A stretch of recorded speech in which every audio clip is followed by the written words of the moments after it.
Hi friends, welcome to our channel. Friends, ఈ వీడియోలో PM Kisan 19 విడతకి సంబంధించి ఒక ఇంపార్టెంట్ అప్డేట్ అయితే రావడం జరిగింది. ఈ 19 విడత మనకు ఫిబ్రవరి 24వ తేదీ రిలీజ్ చేస్తామనేసి కేంద్ర ప్రభుత్వం అఫీషియల్గా మనకైతే అనౌన్స్మెంట్ అయితే చేయడం జరిగింది. దీనికి సంబంధించి బెనిఫిషియరీ లిస్ట్ కూడా రిలీజ్ చేశారు. ఈ బెనిఫిషియరీ లిస్ట్ లో మీ పేరు ఉందా లేదా అని ఎలా చెక్ చేసుకోవాలి, కంప్లీట్ డీటెయిల్స్ ఈ వీడియోలో చెప్తాను. వీడియో నచ్చితే లైక్ చేయండి. ఇలాంటి వీడియోలు ఇంకా కావాలంటే మన ఛానల్ని సబ్స్క్రైబ్ చేసుకొని పక్కన ఉన్న బెల్ ఐకాన్ని ఆల్ అనే ఆప్షన్ మీద క్లిక్ చేయండి. ఫ్రెండ్స్, దీనికి సంబంధించి అఫీషియల్ వెబ్సైట్ అయితే ఓపెన్ చేయడం జరిగింది. ఈ పీఎం కిసాన్ సంబంధించి అఫీషియల్ వెబ్సైట్ చూసినట్లయితే మనకు 19 విడత డబ్బులు అనేది మనకు ఫిబ్రవరి 24వ తేదీ రిలీజ్ చేస్తారని చెప్పేసి ఇక్కడ క్లియర్గా అయితే చెప్పడం జరిగింది. ఎవరైతే ఈకేవైసీ కంప్లీట్ చేసుకొని ఉంటారో, ఈకేవైసీ అనేది మీరు ఆధార్ బేస్డ్ ద్వారా కానీ లేకపోతే సిఎస్సి సెంటర్లకి వెళ్ళి బయోమెట్రిక్ వేసుకొని ఎవరైతే కేవైసీ కంప్లీట్ చేసుకొని ఉంటారో వాళ్ళకి మాత్రమే అమౌంట్ రిలీజ్ చేస్తామనేసి ఇక్కడ కేంద్ర ప్రభుత్వం అయితే క్లియర్గా చెప్పడం జరిగింది. ఒకవేళ మీరు ఇంకా ఈకేవైసీ చేసుకోకుండా ఉన్నట్లయితే ఇక్కడ మీకు ఈకేవైసీ అని కనిపిస్తుంది కదా, ఈకేవైసీ అనే ఆప్షన్ మీద క్లిక్ చేసి మీరు ఈకేవైసీ అయితే కంప్లీట్ చేసుకోవచ్చు. పీఎం కిసాన్ 19 విడతకు సంబంధించి బెనిఫిషియరీ లిస్ట్ కూడా రిలీజ్ చేశారు. ఈ బెనిఫిషియరీ లిస్ట్ మీ పేరు ఉందా లేదా చెక్ చేసుకోవాలంటే ఈ వెబ్సైట్ లింక్ అనేది కింద డిస్క్రిప్షన్ లో ఇచ్చి ఆ లింక్ ని క్లిక్ చేసి ఇక్కడ మీకు ఈ వెబ్సైట్ ఓపెన్ అవుతుంది. ఇలా ఓపెన్ అయిన తర్వాత ఇక్కడ బెనిఫిషియరీ లిస్ట్ అని కనిపిస్తుంది. బెనిఫిషియరీ లిస్ట్ మీద క్లిక్ చేయండి. బెనిఫిషియరీ లిస్ట్ మీద క్లిక్ చేసిన తర్వాత మీకు ఈ విధంగా అయితే రావడం జరుగుతుంది. ఇక్కడ మీరు ఫస్ట్ మీ స్టేట్ అనేది సెలెక్ట్ చేసుకోవాలి. మీరు ఆంధ్రప్రదేశ్ అయితే ఆంధ్రప్రదేశ్, తెలంగాణ అయితే తెలంగాణ సెలెక్ట్ చేసుకోండి.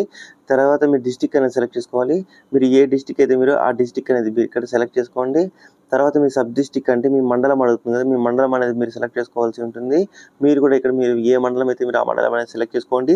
తర్వాత మీ బ్లాక్ అంటే మళ్ళీ మీరు ఇక్కడ మీ మండలం అనేది సెలెక్ట్ చేసుకోవాల్సి ఉంటుంది. సెలెక్ట్ చేసుకున్న తర్వాత మీ విలేజ్ అడుగుతుంది. ఇప్పుడు మీ మండలంలో ఏ విలేజెస్ అయితే ఉంటాయో ఆ విలేజెస్ అన్నీ కూడా మీకు ఇక్కడ రావడం జరుగుతుంది. మీరు ఏ విలేజ్ అయితే ఆ విలేజ్ సెలెక్ట్ చేసుకొని గెట్ రిపోర్ట్ అని కనిపిస్తుంది. గెట్ రిపోర్ట్ అనే ఆప్షన్ క్లిక్ చేస్తే ఇక్కడ మీకు దీనికి సంబంధించి డీటెయిల్స్ అయితే ఓపెన్ కావడం జరుగుతుంది. ఇక్కడ మీరు సీరియల్ నెంబర్ అంటే 1 2 3 ఇచ్చారు. తర్వాత ఫార్మర్ నేమ్, జెండర్ అనేది ఒకటి డీటెయిల్స్ అయితే ఇవ్వడం జరిగింది. ఇక్కడ మీరు డీటెయిల్స్ చూసినట్లయితే ఎవరెవరు నేమ్స్ ఉన్నాయో వాళ్ళ నేమ్స్ అన్ని కూడా మనకి ఇక్కడ క్లియర్గా అయితే మెన్షన్ చేయడం జరిగింది. ఇక్కడ మనకి ఇందులో 50 పేర్లు అయితే ఉన్నాయి. ఒకవేళ ఈ 50 పేర్ల లిస్ట్లో మీ పేరు లేకపోతే ఇక్కడ సెకండ్ పేజ్ మీద క్లిక్ చేయండి. అట్లా మనకు 10 పేజెస్ అయితే ఉన్నాయి. ఇంకా కూడా కొన్ని పేజెస్ అయితే ఉన్నాయి. ఇక్కడ మనం ఒక్కొక్క పేజీ చెక్ చేసుకుంటూ వెళ్ళాలి. ఎందుకంటే మనకి దీంట్లో ఎలాంటి షార్ట్ కట్స్ ఉండవు కాబట్టి ఇక్కడ మన నేమ్స్ ఉందా లేదా అంటే మనం ఇక్కడ ఏబిసి అట్లా ఉంటాయి కదా. ఇప్పుడు బిలో ఉన్న పేర్లన్నీ వచ్చినాయి. బి వెంకటరమణ అనేసి కానీ బి చంద్రరావు అనేసి ఇట్లా డీటెయిల్స్ అయితే వస్తుంటాయి.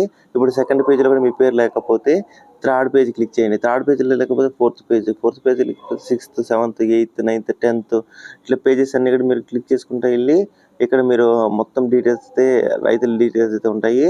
ఇక్కడ మీరు అన్ని డీటెయిల్స్ చెక్ చేసుకొని మీరైతే పీఎం కిసాన్కి సంబంధించి డీటెయిల్స్ మీకు లిస్ట్లో పేరు ఉందా లేదని చెక్ చేసుకోవచ్చు. ఇక్కడ మొత్తం మీకు 20 పేజెస్ అంటే 1000 మంది రైతుల పేర్లు అయితే ఇందులో ఉన్నట్టున్నాయి. ఈ గ్రామానికి సంబంధించి 1000 మంది పేర్లు మీ పేరు ఉందా లేదా మీరు చెక్ చేసుకోండి. ఒకవేళ మీ పేరు ఉన్నట్లయితే మీకు ఆటోమేటిక్గా పీఎం కిసాన్ డబ్బులు అయితే రిలీజ్ చేస్తారు. ఐ హోప్ ఈ వీడియో మీకు నచ్చింది అనుకుంటున్నాను. వీడియో నచ్చితే లైక్ చేసి వీడియోని అందరికీ షేర్ చేయండి. మరొక వీడియోతో మళ్ళీ కలుసుకున్నాం. అంతవరకు సెలవు. జై హింద్.